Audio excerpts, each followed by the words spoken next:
Welcome to Smart Wealth with Joshua. Your daily stock analysis and catalysts talk. Today we're looking at energy fuels. And if you find our talks useful, please consider subscribe, like, and comment underneath. It really helps the channel. It really does. All right, so today we're looking at a company that sits right at this strange intersection of AI, nuclear energy, and, believe it or not, fighter jets. It's a very strange mix, but when you start to peel back the layers, it all points to one specific stock that has had, just a wild start to 2026. It really has. We're talking about energy fuels. And honestly, if you haven't been watching this ticker, you might have missed an absolute explosion in activity. We are, barely a couple of weeks into the new year, and this company is just coming out swinging. Swinging feels like an understatement here. I was looking at the charts, and just in the very first trading session of 2026, the stock surged something like 15%. A huge move for one day. That's a massive move. But to be fair, this isn't exactly coming out of nowhere, is it? This isn't just some sudden pump. Not at all. You have to zoom out a little bit. If you look at 2025, the context is actually pretty wild. Last year, the broader industry average for uranium miners was up a respectable 38%. Which is a good year. That's a great year by any metric, but energy fuels, they gained over 184%. Wow. They didn't just beat the market, they left it in the dust. Okay, 184% versus 38. Oh, wait. So naturally, the skeptic in me has to ask, what's driving this current spike? Is this just momentum traders piling on, because the line is going up? Or is there something fundamental happening here that validates that price? Oh, it's definitely more than just hype. The market is reacting to them, crushing their expectations. They just announced they beat their 2025 guidance pretty significantly. Okay. The headline number is they mined over 1.6 million pounds of uranium, which was 11% above their target. And on top of that, they produced over 1 million pounds of finished uranium, U3O8. Okay, I want to pause there because I think for a lot of people, mining stocks can feel a bit abstract. It's easy to think of it as just digging rocks out of the ground. Can you break down the difference between mining the ore and producing finished uranium? Why does that matter? That's a great question. So mining is just getting the rock out of the earth, step one. But that ore has to be milled. It has to be processed chemically to separate the uranium out. That's what creates U3O8, that yellow powder people call yellow cake. Right, the actual product. Exactly. Yeah. That is the actual marketable product that utilities buy to turn into fuel rods. The fact that Energy Fuels is churning out 1 million pounds a year, it proves their processing facility is running like a Swiss watch. Got it. So they aren't just a hole in the ground. They are a high-tech chemical factory. Precisely. And you have to remember the macro environment. We are talking about fuel for nuclear power, which is seeing this massive resurgence. You have AI data centers popping up everywhere, and they are so power hungry, they need what we call baseload power. Right, because the wind doesn't always blow and the sun isn't always shining. And Amazon, Google, Microsoft, they can't have their servers go offline just because it's cloudy. They need 247 power. And nuclear is the only carbon-free way to get that reliably. So, okay, the production beat is the setup. The demand is the context. But to really understand the valuation and the controversy, which we'll get to, we have to look at the financials. Because I was digging through their Q3 reports. And there's a confusing story happening with the margins. You're looking at the gross margins, aren't you? I am looking at the margins. Okay, so revenue growth is undeniable. Q3 2025 revenue was up 338% year over year. Incredible. They're projecting Q4 sales to be around 360,000 pounds, bringing in about $27 million. But there's always a but. There is. I noticed a red flag. Despite revenue going through the roof, their gross margins actually dropped. They went from 54% all the way down to 28%. It looks bad on paper, doesn't it? It looks terrible. Usually you expect margins to get better with scale. Here, they sold way more stuff, but became half as profitable per unit.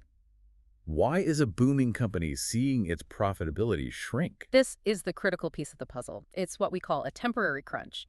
The reason margins compressed was actually simple. They were selling older, higher-cost inventory. So they were basically clearing out the expensive stuff from the warehouse. Essentially. Think of it like a retailer clearing out old stock. But here's where it gets really interesting and why the market is looking past that 28% number. Management is shifting production. They're starting to process ore from the Pinyon Plain mine. Pinyon Plain, I've seen that name. Why is that mine game changer? Is the rock just better? The rock is significantly better. It's all about the grade.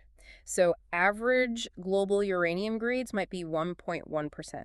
You have to process a literal ton of rock for a tiny amount of uranium. Pinyon Plain is what's called a breccia pipe deposit. It's extremely concentrated. Okay, give me an analogy. It's the difference between sifting through a giant sandbox to find a few specks of gold dust versus walking into a room and just picking up solid gold nuggets off the floor. Got it. That changes the economics entirely. It does. Your cost per pound drops drastically. And as they ramp up this low-cost production, they're targeting 1.1 to 1.4 million pounds. Analysts expect those margins to snap right back. We're talking potentially back to 50% or even higher in 2026. So the thesis is, ignore the temporary blip because the good stuff is hitting the mill right now. That's the bet. It's an inflection point. And speaking of locking in demand, let's talk customers. We've been hearing about a nuclear renaissance for years, but the order book suggests it's real this time. It's different because the contracts are signed. Energy Fuels has secured new long-term contracts with U.S. utilities from 2027 all the way out to 2032. Utilities are buying. They see the writing on the wall with data centers. And the government is stepping in too, right? The Department of Energy just dropped $2.7 billion into the enrichment sector. That is a huge tailwind. It signals that the U.S. government is serious about domesticating the entire nuclear fuel cycle. They don't want to rely on Russia. And if you're Energy Fuels, the largest producer in the U.S., that's a signal that your product is a matter of national security. Which brings us perfectly to the next part. Because if uranium was the only story here, it would be a good story, a solid mining play. But there's a twist, isn't there? Oh, yeah. And this is where that valuation premium starts to make sense. We have to talk about the rare earth moat. Rare earths, the elements in everything from EVs to fighter jets, and Energy Fuels claims to have a unique advantage. What is it? It's the White Mesa Mill in Utah, and I can't stress this enough. It is the only conventional uranium mill operating in the United States. The only one. In the entire country. The only one. It's fully licensed and operational. To build a new facility like that today would take a decade and billions of dollars. That is their moat. And the kicker is, they can use this existing facility to process rare earths. They don't have to build a new factory. Exactly. They are repurposing parts of it to process rare earth elements. Specifically, they're focusing on heavy rare earths like dysprosium oxide. Dysprosium. Sounds like something from a sci-fi movie. Yeah. Why does that specific element matter so much? Dysprosium is the magic ingredient for high-performance permanent magnets. You need it for EV motors, wind turbines, missile guidance systems, anything where magnets can't lose their power when they get hot. Okay. The problem is China dominates that supply chain, something like 90% of the market.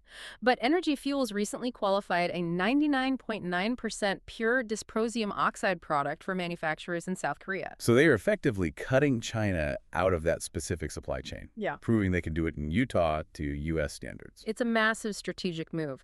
But the real blue sky potential, the thing that has some analysts so excited, is the Madagascar project. Varamata.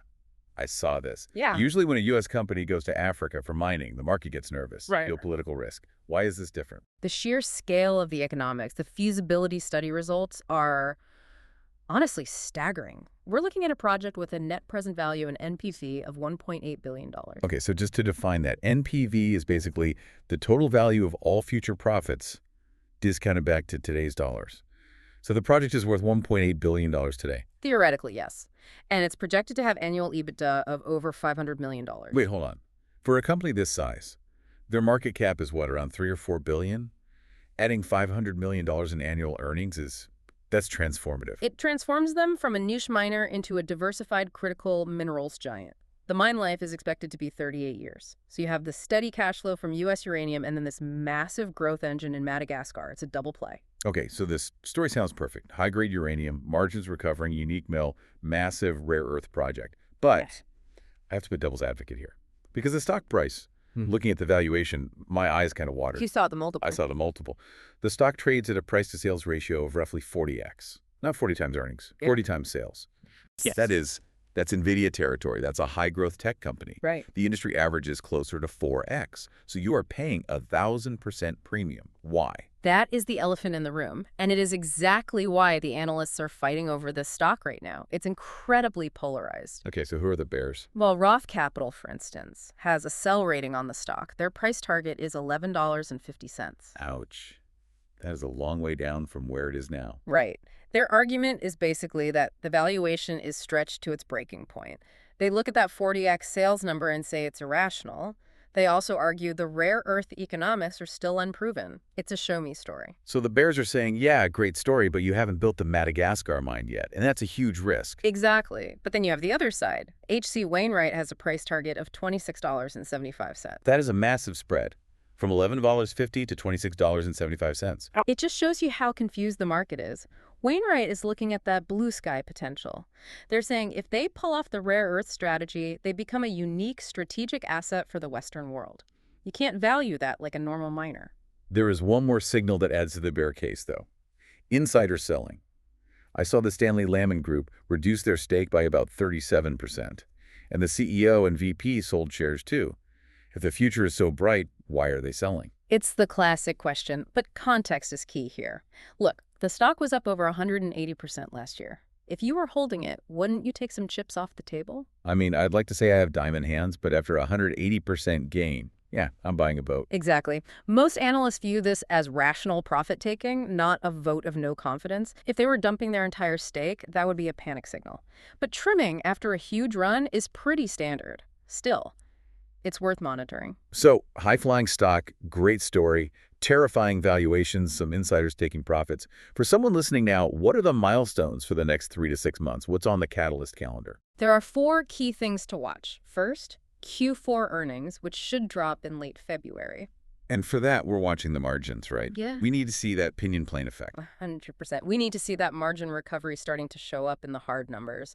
If it's not there, the stock will get punished. Okay, number 2. Madagascar. We're waiting for the final investment decision, or FID. That's expected sometime this year. If they officially greenlight that project, that $1.8 billion NTV starts to look a lot more real. Number 3. Rare earth commercialization. They need to move from pilot scale to commercial scale at White Mesa, proving they can do it profitably. And finally, Honestly, just the broader sentiment around nuclear. Watch the Department of Energy, watch the news on small modular reactors. Energy Fuels acts like a high beta proxy for the whole sector. If nuclear is hot, the stock is hotter. so let's wrap this up. The 30-second elevator pitch for an investor looking at Energy Fuels today. What is it?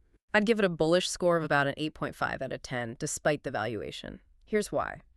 Energy Fuels is the premier U.S. uranium play, period. But they also have this unique plan B with rare earths that no one else has. They're transitioning to low-cost production, which should fix the margin issue. And they own the only mill in the U.S. that can do this work. But it's not a safe, steady dividend payer. No. The trade here is high risk, high reward. It's going to be volatile, but it's positioned perfectly for that whole U.S. supply chain independence narrative. If you believe the U.S. is going to get serious about nuclear and getting off Chinese magnets, this is the stock. It really is a fascinating setup. You have mining fundamentals colliding with 21st century geopolitics. And that's where the value is. I want to leave you with one final thought today. We talked about that 40x valuation, how expensive it looks on paper. But think about this. If the United States is truly serious about decoupling from Chinese supply chains for the magnets in our fighter jets and the uranium that powers our grid, does Energy Fuels stop being just a company? Does it become a strategic asset? That's the question. Does a price-to-sales ratio even matter if you become the only game in town for national security? Is it possible the market isn't overvaluing them, but that traditional metrics just don't apply anymore? Something to think about. It definitely is. Thanks for joining us for this deep dive. We'll see you in the next one.